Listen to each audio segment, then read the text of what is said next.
Hello, everyone, and welcome to episode 54 of the Northstar podcast. Today, we are going to be talking about food noise, why you can't stop thinking about eating. So with this one here, we're going to talk a lot about the psychological effects of food on people, and the term of it is called food noise. So food noise is the constant thinking of food, or the constant thinking of what do I need to eat, or I'm not eating too much, or I'm eating too little, or how do I make it like this meal. There's all ways that food noise affects everyone. Somehow people have a louder food noise, some people have a lower food noise. And today we're just going to explain a little bit on our experiences ourselves, but with clients as well, and how we have seen it, change throughout the years.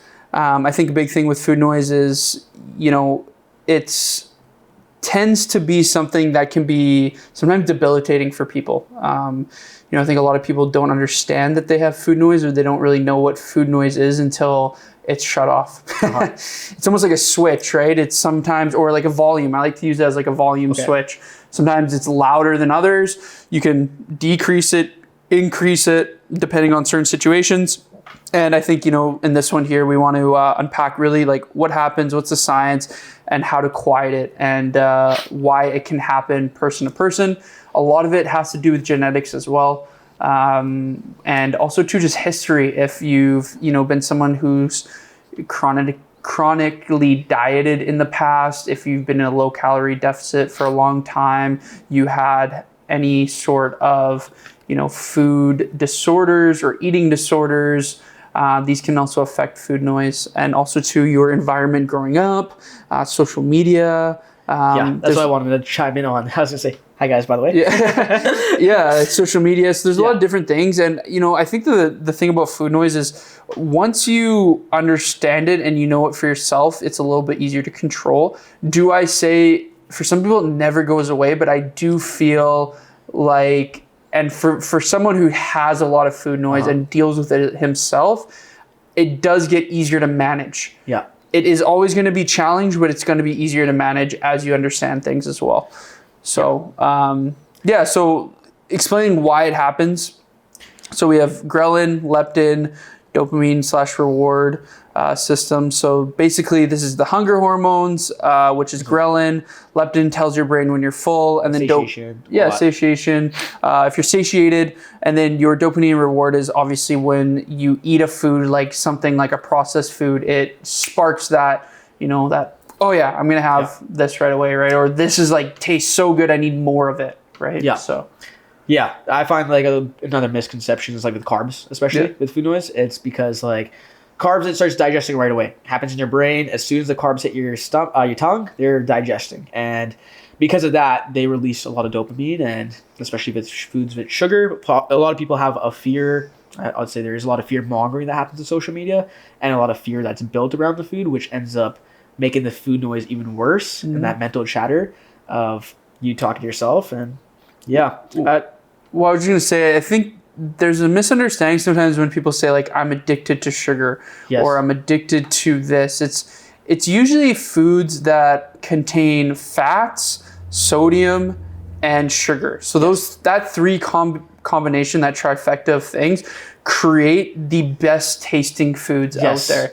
And manufacturers and companies pay millions of dollars a year to make sure that the crunch, the flavor, the advertising, the modification of the food tastes so good that you want to keep having it and you want to keep eating. That is why they are $1 million companies, and that's why these things are so addictive, is because they have the science and they've done the research on what are going to be these things and what are going to be something that are addicting for people to consume. Right? Yeah, so that's crazy. It's pretty crazy when it comes down to it, and when you understand it, you also will go about life a little bit different, and you'll see it a little bit differently, rather than, becoming someone who looks at it as like, I can never eat these foods again. But once you understand why they do the certain things they do, it becomes a little bit easier to manage. Yeah, especially with the guilt. Like, I find the guilt's the biggest thing when it comes to nutrition, the actual education and understanding, because that's a huge thing for me personally. I feel like guilt drives a lot of food noise and cravings as well. Yeah, and that's what I was saying about comes down and like in the past, right? So it's the patterns. What have you created in your past, or what have you created currently that makes you feel like you're not allowed to have something? And I think the big thing here is, chronic dieting is probably one of the biggest things I've seen with people. It's, restrict, binge, guilt, repeat. And it's just that vicious cycle. So we want to try to make sure that we are adding nutrients and we are making sure that we're doing things that are going to put us in a better situation to make it more manageable. Just a premise here. The reason also too, and I'm going to go on a little bit about peptides. We have talked about this. GLPs. Is they help basically turn that volume down for people. So a lot of times, yes, the medications themselves can inherently help you lose body fat because it is creating less hunger signals, but it also can turn that volume down of the food noise. And that's why I think they're becoming a lot more popular as well, is because a lot of people that have had issues with food noise now take this and they're like, whoa, I didn't think about food all day. I just ate normally. And that's how you see the results. When you don't think, you're like, holy crap, that's the difference of where I was before versus how I'm feeling now. Yeah. Because it's hard to see when you're constantly in having food noise. Like, it's hard to think about until, like, you notice, like, okay, the food noise has dropped down. Now you can understand what the benefits were, how detrimental it could be as well. So, yeah, and it's something that, with the GLPs and these medications that I think are becoming very popular, is there's other things that they've been beneficial for rather than what they were made for. Yes. Again, dose is very important here, but also to understanding, at the end of the day, that there are some possibilities and the future of these medications are going to get better and better. And the thing is I truly believe there's going to be medications that come out where it's almost going to be where you almost take kind of like a microdose for a long period of time. It's just like anything. But I always say, just like TRT, so testosterone replacement therapy, any medication you take currently, people always ask me, do I have to take it forever? And I always try to outweigh, is it something that's going to make your quality of life better? And if it does, and you are healthy and you're taking it and everything's fine, you want to outweigh those things. Is your quality of life worth taking a medication once a week? And if you say no, well, that's okay, but you got to learn how to do it without the medication. And if taking the medication is something that's worthwhile and you feel amazing on it and you are okay taking it forever, that can be a choice for some people. Mm-hmm. You brought up social media earlier. Mm-hmm. You want to talk about what I call the scroll and snack effect, about exposure to food on social media and how it makes your brain crave? Well, I think it's interesting because as humans, I don't know if you've ever caught yourself, but you watch like people eat like 20,000 calories. Mukbangs? Yeah, and you're like, what the heck? Like but you get so interested. It's a weird, like, there's this weird shift with Curiosity? it. Pardon me? Like a weird curiosity thing that you have? I think it's more that people, I've like heard people like, I wish I could do that, or I wish I could eat like that, or I wish I could, I've heard that. Be able to consume this many calories. And I think a lot of times what people don't understand, and when quote unquote fitness people do it, is what did they do to prep to do that 10,000 calories? Yeah. Did they reduce their calories by 2,000 calories leading up? Did they do a 3-day fast and then now they're eating 10,000 calories? Like we don't always know the behind the scenes or the variables of what's happening. So just because you see these things, or that you're like, oh my gosh, look at this person, how they're eating, or this, and then you get overwhelmed and like, it's the FOMO. It's like fear of missing out, of being able to consume whatever you want as much as you want. And there's a lot of that when it comes down to social media. But I also think too, I think honestly, sometimes the harm, and this might be contradicting because, I do have a recipe book that has high protein, but I do believe sometimes when you're always, and there's a balance, right? If you're always trying to make something high protein, low calorie, you're going to create a more negative mindset. Yep. Because you're always trying to find the foods, quote unquote, that are going to be less calories all the time and always the substitute and always something like sometimes just having the burger, just a normal burger is okay. And I think there's that balance between it. But I also do think obviously the high protein snacks and the high protein meals that you see online are also going to be beneficial. But I also think that sometimes being okay with just having the normal quote unquote version is okay too. And if you can find that balance between the two, you're going to be better off in my eyes. Yeah, because stigma, right? It's like if you always have that, you're technically building a stigma in your head if you're always going to do high protein, always high protein. People could argue that it is, if you're playing devil's advocate, oh, discipline this, discipline that. But I do agree with you on that aspect, as in like, this thing's for life, right? It's like, is really good that one burger going to change your whole thing? It's like, it's not like you're going to fall off your routine. I remember I posted a reaction video of this guy who was having like the thing, and he's like, oh, I had the one thing, and then he just threw all the food in the plate, like he threw it all in the garbage. It doesn't really make that huge impact that people fear about. Mm-hmm. It's like, yes, focus on that 80-20 rule. We mentioned that in the past too. It's like, understand that, hey, it's really not the end of the world, right? Mm-hmm. Well, I think it's just you looking at it as also to like understanding, you know, what triggers those things as well when it comes to food. Like, is it bored? Yeah, is it you're bored? Is you're anxious? Are you seeking reward? Are you stressed? Did you just have a argument with a family member or your kids or spouse or your job or however it is? And understanding when I get like that, what do I tend to reach for? Yeah. It's awareness. A lot of times when people go about it, it's just they go out of non-awareness. They just go and do it without actually taking a step back and saying like, oh, why am I, like, asking yourself, you can say it out loud, you can say it in your head, but why am I feeling like I need to have 20 Oreos right now? Why am I feeling like I need to smash this large pizza? And again, at the end of the day, if you want to do that, and that's up to you, that's your choice, and you don't want to be aware, that's okay. But at the end of the day, if you really are someone who's trying to work on food noise and doesn't understand it, a lot of times it starts by being aware and why these things trigger you, right? Because usually it's triggers that creates it. Again, some people do have more of a psychological or predisposition of their genetics where they do have a higher food noise, but a lot of it sometimes is created from other triggers that have been coming along throughout your life. And I feel like that's the biggest thing with a lot of my clients who start off as well, is that the triggers. They notice like within their first month when we start working about like building the awareness, logging in your food, talking about wins for the day, talking about like doing a reflection, and at the end of the month it's like, okay, how was I thinking about food before? How am I thinking about it now? And building that awareness is huge. It's huge. Yeah, and a lot of times, like, you know, when you have cravings can actually tell you a lot. I think a lot of times people, when they think cravings, it's bad.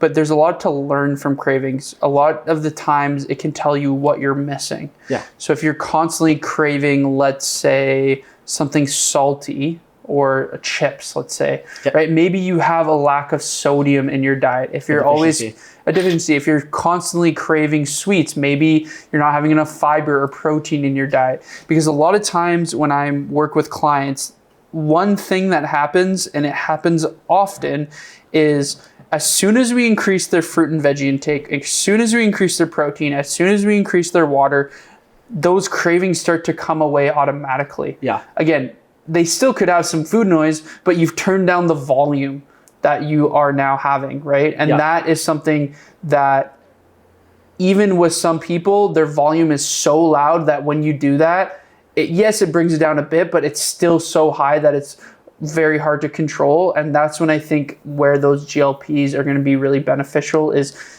getting someone to understand, okay, if I do the quote unquote diet way, or I quote unquote do the nutrition way, and I'm been doing it and giving it a fair chance. I don't mean do it for a day and then be like, oh yeah, no, it's not working.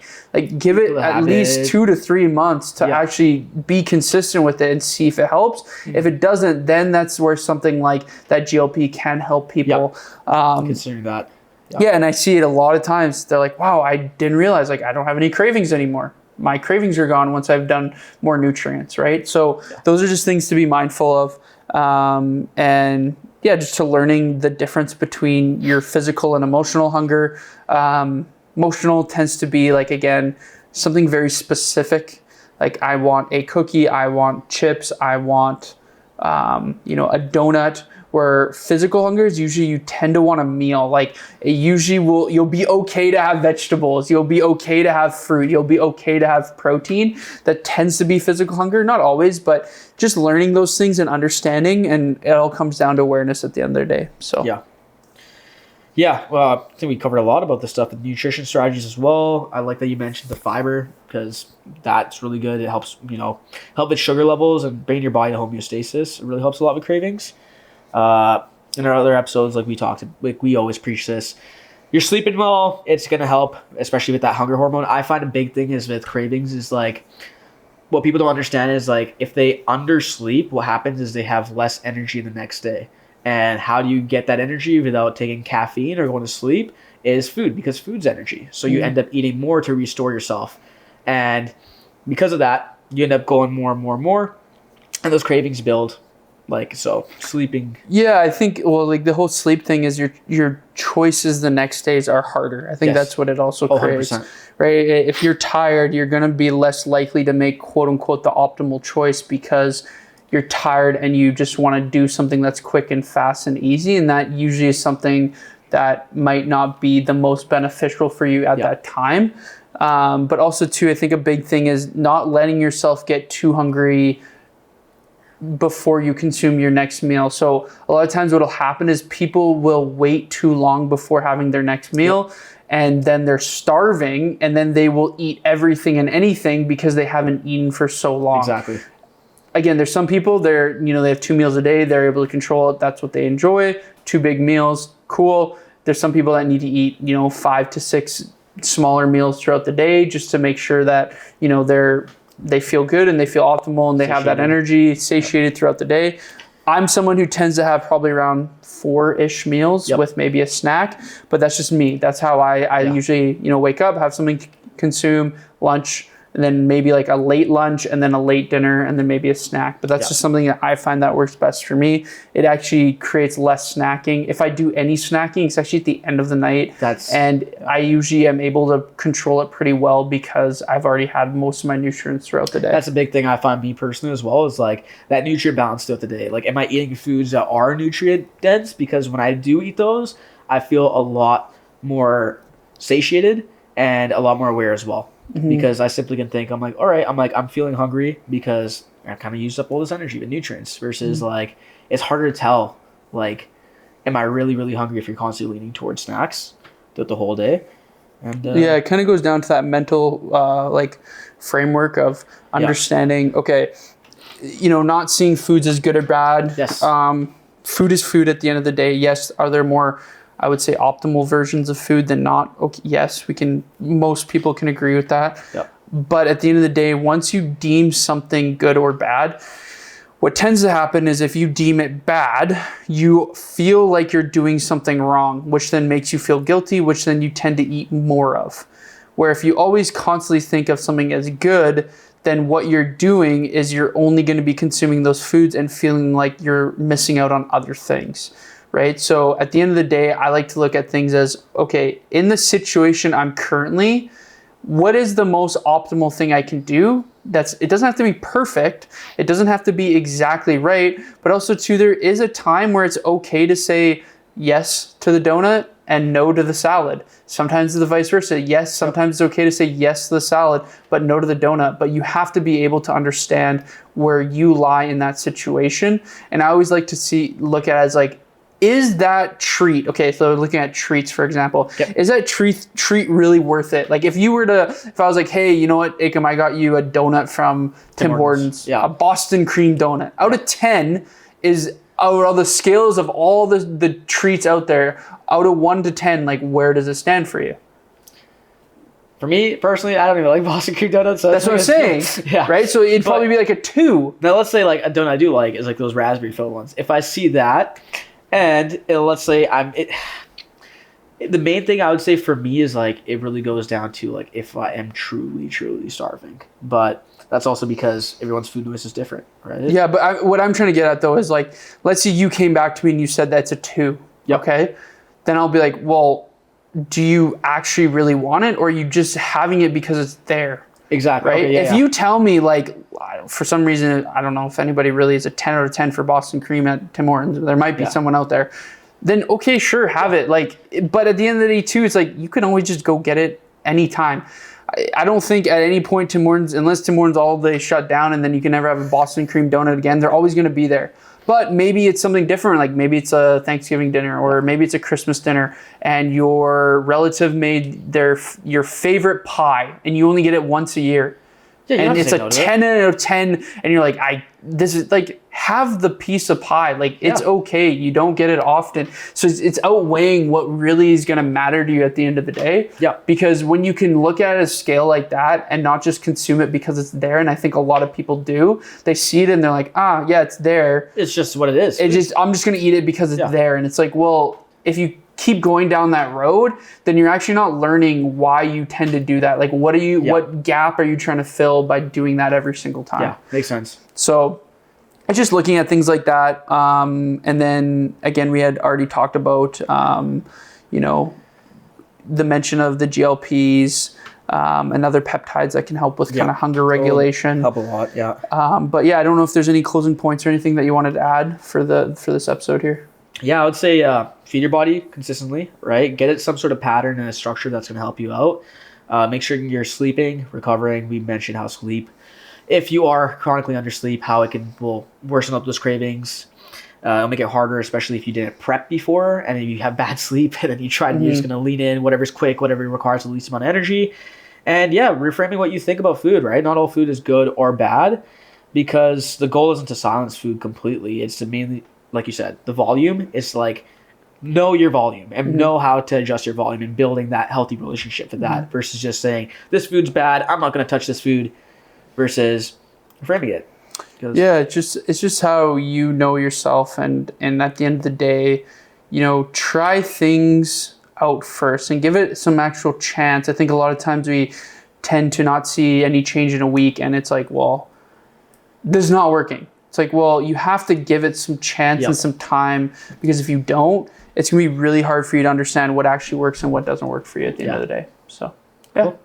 All right. Well, that is it for food noise. Again, if anybody has any questions on this podcast here, any podcast that we've done so far, please message us. Please let us know if you need any assistance or need any more help with anything on the topics that we have chatted about. But this is episode 54 for this one, and we're excited to talk about 55 That's next. Coming up quick. Yeah, coming up quick here, and it'll be a cool little transition for December for us for 55, and I think we're going to talk a little bit about holiday eating and how to kind of look at the differences in around the holidays and just really try to get prep people for the holidays. So stay tuned for that, and thanks you again for listening to episode 54 of the Northstar podcast. Have a great rest of your day. See ya.